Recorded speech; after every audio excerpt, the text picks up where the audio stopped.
Kaya Kuya Bob, yung ating link, ibato mo na sa akin, ha? Para ma-share na natin sa mga kaibigan nating manonood ng ating programa. Ngayon po ay ang ating pong panauhin, kilalang kilala. Ano po, kilalang kilala. Bakit?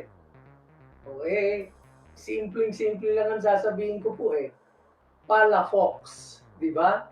Yan. Alam po ninyo, ito hindi lang sa Pilipinas kilala. Kilalang kilala lalo na dito sa Amerika. Dahil po sa Amerika, napakarami po isipin ninyo. Nakapag-project siya sa Pepsi. Ha? Siya ang naging architect dyan. Yung Colobor Data Center, yung Gimbals Candy, yung mga malalaki po. Green Valley Shopping Center. Napaka ano po yan. Tapos, gumawa rin po siya sa Pilipinas, SM Davao at saka SM Cagayan de Oro. Kaya, kung makikita niyo po yung mga yon, ang kahuntahan po natin ngayon ay si Architect Joseph Palafox mula po rin dito sa may Silicon Valley sa California. Actually, Newark. Tama ba ako, Architect Joseph? Good evening and bumati ka sa ating mga taga-subaybay.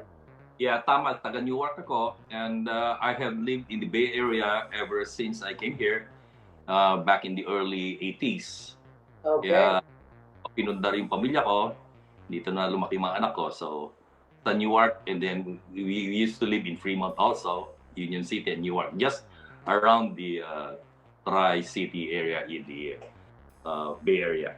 Ayun. So talagang attachment mo ay sa Bay Area. Kaya dito, pagka nakakakita ko ng mga Pilipino at sinasabi nila, meron silang construction, no? O, ang architect ko, di ba? Si Architect Joseph Palafox. Di ba? O, yung mga kilalang restaurant dito, nako, andyan po yung Tribu. No? Yung Tribu sa Union City, nagtatayo ngayon dyan sa San Jose. Yung isla, di ba? Tama ba ko, Architect Joseph? Tama pa. Yung Tribu may kasamang adult daycare. Tapos yung 4 na isla ang ginagawa ko ngayon kasalukuyan at the same time. Ayun. Nako, talaga nga naman napakalaking proyekto, no? Well, anyway, sabi mo kasi 80s pa lamang ikaw bumiyahin na rito.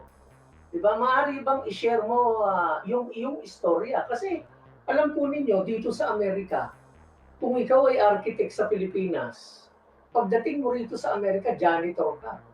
Ikaw CPA lawyer, nagtatrabaho ka sa Target, di ba? Mga department store.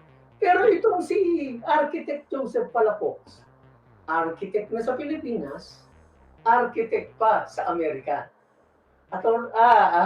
Architect, ikwento mo sa akin yung iyong immigration story. Paglipat ko rito, the only way, ang alam ko lang kasi, architecture. Hindi ako pwedeng maglinis ng kung ano, hindi rin ako pwedeng mag-waiter. Mahina ako diyan. Yung architecture ang pinag-aralan ko. Kasi gusto kong bigyan ng mabuting kinabukasan yung mga anak ko, pamilya ko. Kaya, pinaglaban ko yung career ko sa architecture dahil yun lang alam kong trade. So, nag-aral ako kaagad nag-review ako ng board exam nila. At sa awa ng Diyos, naipasa ko rin. But it took a lot of sacrifices and everything. Ayun, di ba?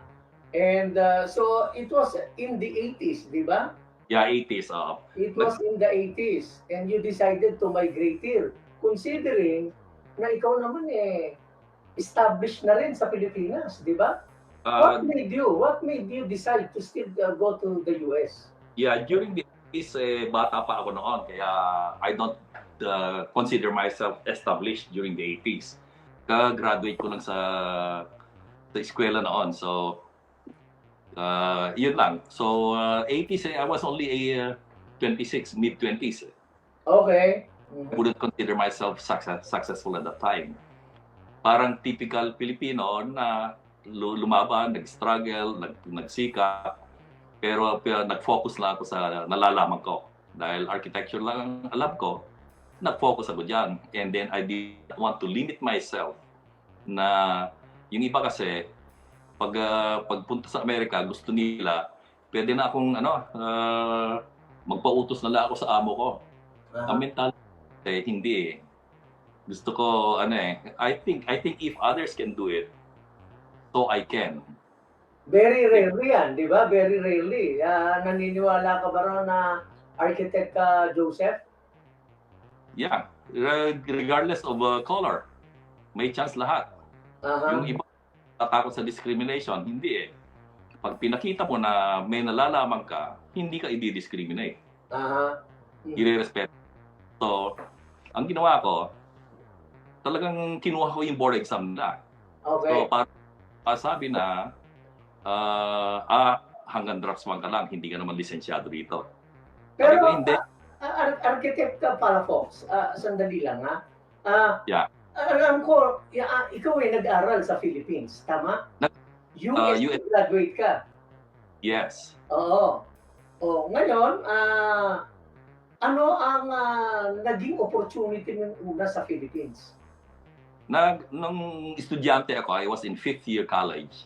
Ang professor ko noon, si the late architect Engracio Mariano.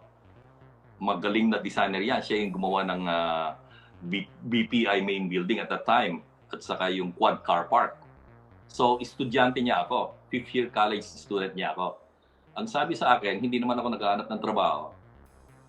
Sabi sa akin, gusto mo magtrabaho sa akin dahil nagkabubukas lang yung kusina niya noon. So, sabi ko, why not po? Sige. So, I started working with him. Siya yung nagbigay ng training sa akin, initial training. Kaya malaking utang na loob ko kay Architect Engracio Mariano. Ayun. Yung mentor. Magaling siyang mentor. So, from then, marami akong natutunan. In-apply ko yon. Kaya nung nag-board exam ako dito sa US, ang bilis-bilis kong gumawa ng design. Dati, dahil mabilis ako eh. Manual pa nung panahon namin eh. Pero nung 80s, dumating ka, Amerika. Yeah. How long did it take you for you to be a license as well?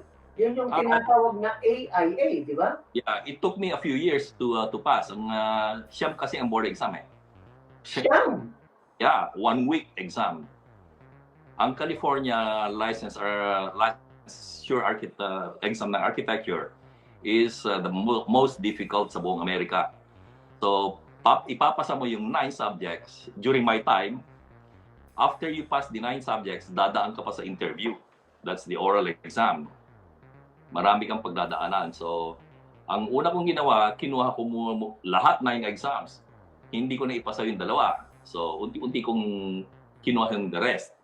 So, eventually, I became licensed. Dinaanan ko na yung oral exams. Tapos, naging lisensyado na ako. And then, shortly after, sabi ko, employed pa ako noon during that time. Sabi ko, kung employed ako as a licensed architect, kaya-kaya ko magtayo na sarili ko. Nagtayo. Yon. Ayun, di ba? Talagang lakas loob eh. At saka dasal. So as soon as when you got your license, nag-set up ka na ba ng sarili mong company? Nag-set up na ako. Kasi alam mo, sabi nga, ikaw kilalang-kilala sa Pilipinas. Papaano mo ipinakilala ang sarili mo sa Amerika? Kasi kanina nga, binabasa ko yung ilan sa mga ginawa mo. Diba? Isipin mo, ultimo ang Pepsi. Diba? Yung Pepsi Cola. Nakuha mo. Diba? Practice dito eh. Sa Pilipinas, ipadyaryo mo sarili mo para makilala ka. Dito, hindi. By word of mouth. Ang Pepsi ang tumawag sa akin. Wow. Mga kliyente ko, sila ang tumatawag sa akin. Dahil they do their homework. Meron silang group of construction managers and construction engineers in-house. And then they ask around sa industry who is capable of doing this and that. Depende sa experience ko. And then, I just got a call from them. Tinanggap ko naman. And then, after that, binibigyan pa ako ng additional. Medyo naging busy na ako at tinanggi ako. Hindi ko lahat tinatanggap ang mga binibigay sa akin. Ayun. Take what I can handle and my staff can handle. Yung senaryo, Architect Palafox, yung senaryo na tinawagan ka ni Pepsi, di ba? Ikaw na ang lahat yan ay idea mo o nakikipag-meeting ka muna sa kanila? How does the process work? Ay pag-meeting ako, the first call, I meet with them. And then, pag nagustuhan ka, you can send the proposal. Yung mga malalaking corporation ay madaling kausap sa fee. Kaya mas gusto ko yung mga corporate clients. Walang tawad-tawad yun eh. Walang tawad-tawad dito. Dahil dito, mawad, sabi ko, yun ang value ko. But I'm sorry, that's my value and think about it. Try to look around. Yun yung sinasabi ko sa mga tumatawad.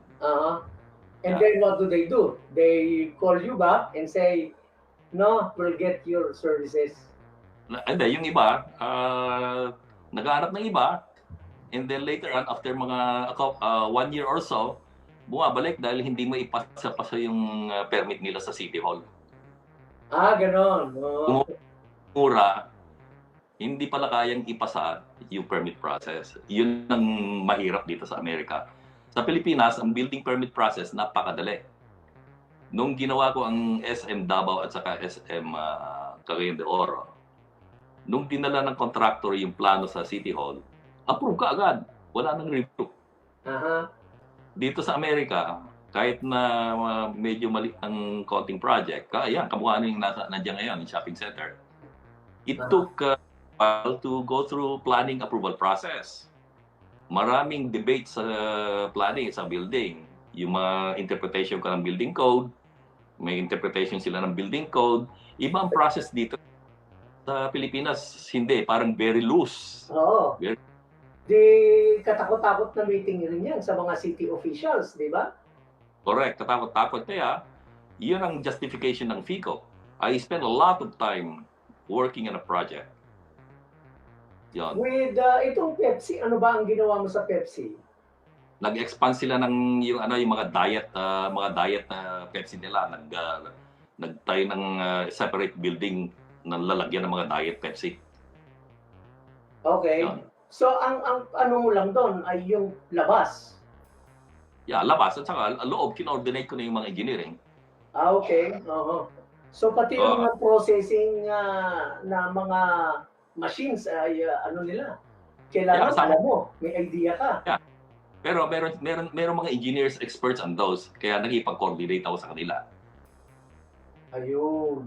But I watch minsan pinapakialaman yung handicap accessibility. Huwag nilang pakialaman yon kung babantayan ko yon. Mamaya lagay sila ng panandaanan ng wheelchair. Kaya i-control ko yung layout. Napakahigpit ng Amerika dyan sa mga yan, di ba? Yung mga ganyan access. Correct. Yeah. Alam mo, ang isa pang ikinatutuwa ko na isang achievement na masasabi ko, ikaw dating commissioner, di ba? Ng examination for architects dito sa California. Correct. So paano ba yan? Ito ba ay in-applyan mo? Ikaw ba ni-recruit? Paano yan? Bigla na lang ako nakatanggap ng sulat from the governor of California at that time. Tapos tinanong ko, how did you choose me? Tinawagan ko sila. Sabi, we do our research. Yun lang sabi sa akin. Ayun. So, it is on their research and that they decided to appoint you as commissioner. Yeah, one of the commissioners. Medyo, siguro, kung California, siguro mga 38 lang kami. The whole California. Okay. And as a commissioner, ito ba yung $1 a year o meron ding stipend? During examinations lang yan. Yung kami, dinodonate na lang namin yung sweldo namin. Okay. And then how did you end up as a member of the AIA? Yan yung American Institute of Architects. Yeah, only licensed architects in the US can be members of AIA. Yeah, pag hindi ka lisensyado, hindi mo pwedeng ikabit yung AIA sa dulo ng pangalan mo. Kailangan Ayun. lisensya US. Oh, Kailangan kaya sa interview natin, 'di ba? Sabi ko dun sa ating assistant, pagka ipinakikita mo yung mukha lang ni Architect Palafox, don't forget the term AIA dahil talagang AIA, 'di ba? So, in other words, hanggang ngayon may tumatawag sa iyong commissioner dahil dito sa Amerika, once you are commissioner, you are always considered a commissioner, 'di ba? ayoko talagang matawag na gano'n eh. Pero kasi hindi ko gusto yung parang they put me up. I don't like that eh. Ang tingin ko kasi sa ibang tao, everyone is in equal footing. Pati yung mga architects ko, engineers, we are all in equal footing. Aha. Ganun ako magpatakbo. So, yung mga commissioner, tapos na yung term ko as commissioner eh. So, sa oral exam yon. Aha. Kailangan yung mga pumapasa ng 9 subjects ng board exam, they have to pass the oral exam. Doon ako sa oral exam. Mhm. Ang ginagawa namin, ini-interview namin yung mga candidates. Sa amin yung last step bago mabigyan ng license. Mhm. Kasi Pero- yung iba, I-rewind natin sandali, ano? Kasi ako'y medyo interesado doon sa iyong pagiging license, eh, no? Ano ang papaano ang ginawa mong pag-aaral dito sa Amerika? Kasi architect ka, talagang yun ang vision mo. Itutuloy ko, magiging architect din ako dito. mhm, And then, correct. sabi mo nga ay siyam na exams para maging license. Correct. But do you have to go back to school, right? No, I did not. Okay. Binigay ko lang yung qualification ko na University of Santo Tomas. Ang equivalent lang nun is 1 year. Kahit na 5 years college yun. Tapos yung mga experiences ko rito, they add up all my actual experiences working here with a licensed architect. Pag nasa number of minimum experience required, tsaka ako nag-self-study. Yun. Tapos Self-study na lang, ha? Hindi ka na Self-study. nag-aaral ng formal schooling. Wala. Once in a while, umattend ako ng seminar, exam seminar. Umattend ako. Noon, wala pang we didn't have any online learning. So we have to go there physically. So during that reviewing, yung mga anak ko, maliliit pa na nila noon, nagtitimpla ako ng gatas habang nagre-review. Ganon. I had to combine family with career. Nabanggit mo yung anak. Ilan ba ang iyong anak, Architect Palafox? At did they follow your footsteps? Walang gustong maging architect. Sayang. Pero yung isang apo ko, gusto niyang maging architect. Aha. Yeah. Yung panganay ko, babae. Scientist siya in a big, pharmaceutical company here. Tapos yung lalaki naman, RN, registered nurse dito. Tapos ang asawa ng anak kong nurse din. Tapos asawa ng anak kong babae, nurse din. Nasa medical field and science. Okay, then they're good, di ba? How is the family relationship? Kamusta naman? Perfect. Napakaganda. I cannot ask for more. So they always come to your house? Yeah, they always, especially when they deliver their kids here, is para paalagaan. Diyan naman dahil if I remember it correctly, you have 7 na grandchildren, tama ba? 7 grandchildren, and I'm very blessed to have 7. Yeah. So, ang wife mo na si Lou, ang medyo balagoong pagka nagdadala ng mga bata dyan. Her hands are full. But of course, it's a joy, di ba? Oh yeah, I could see it in her face. Talagang it's a total joy. Itong ating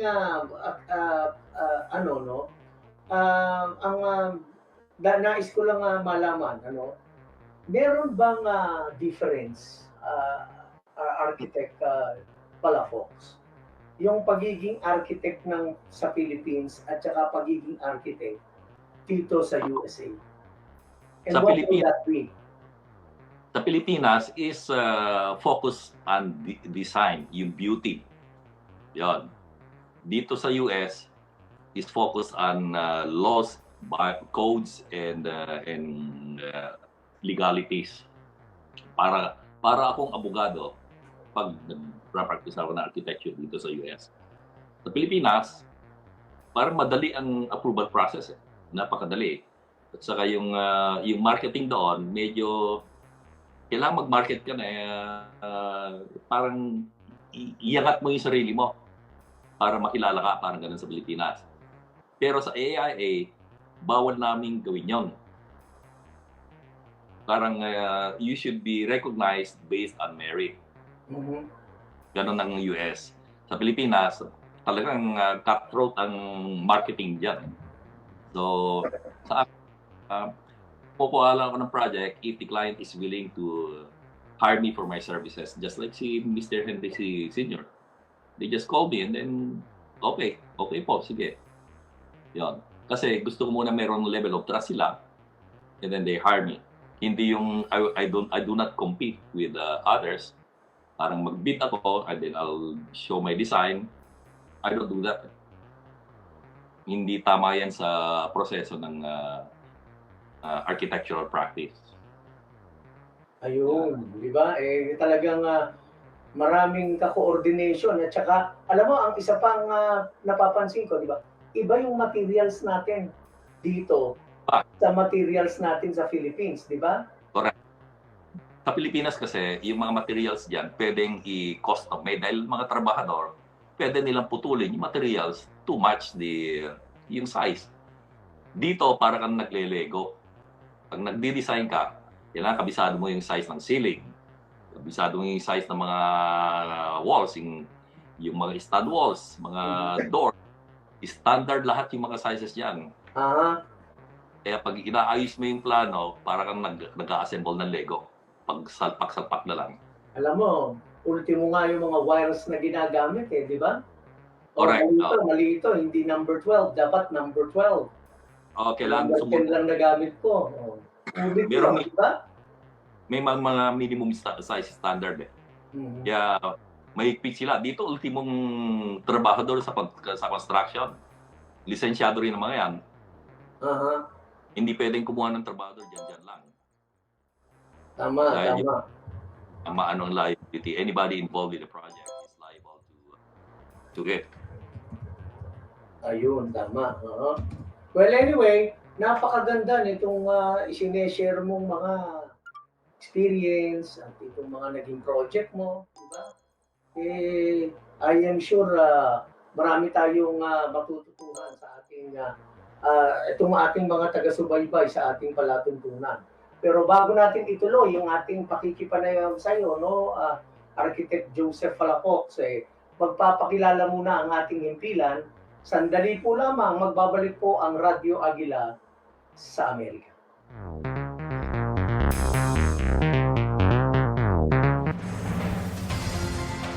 EBC